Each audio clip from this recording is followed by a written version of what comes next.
Halos matroma ang biktimang si alias Rose human naaktuhan ang pagpangawat sa usa ka lalaki sulod mismo sa iyahang sakyanan. Nakapark kini banda sa Pioneer Avenue sa Jansan tungod na lang giadtuan. Gilak matud pa niya kini apan ang gikakurat niya pagbalik tungod na nay lalaki sulod sa sakyanan. Ang mas gikakulba pa niya tungod na kini dalang gunting. Kung nakasulod ko ato, wala jud ko itakas. Moto nga ni-decide ko nga dili ko mosulod sa sakyanan, gituktok na ko ang windshield.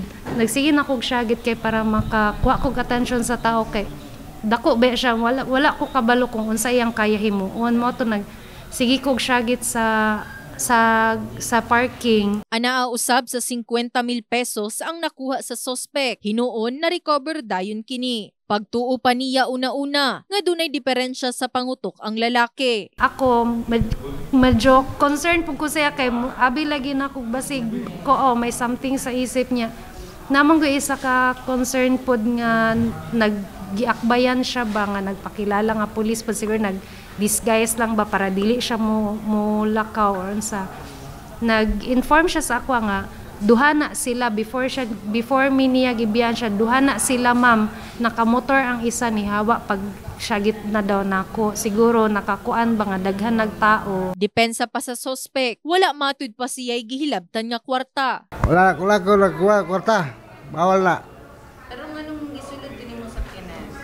Lamang tao na napasulod. Sigun pa sa hepe sa Pendaton Police Station, pursahang giabli matud pa sa suspetsado ang nakalak nga sakyanan. Posibleng duna sa matud pa kini kauban apan nakasibat. Tapos pagtanaw niya kay clear man tong iyang window sa iyang sakyanan. Nag-ana pa daw og gunting sa iya. Tapos nagsige nagalingasan na tapos nagmanago tapos nag-ana gunting sa iya. So nga to nag-create siya og scene dito so natoy mga consensus nga nagduol tapos napoy nagtawag og pulis na. Nami sa sulod na among nadunggan is katong pagsakit sa sakyanan. Kay murag wala ra punto pero pagawas na ako nga is nakita na nako sakay na siya.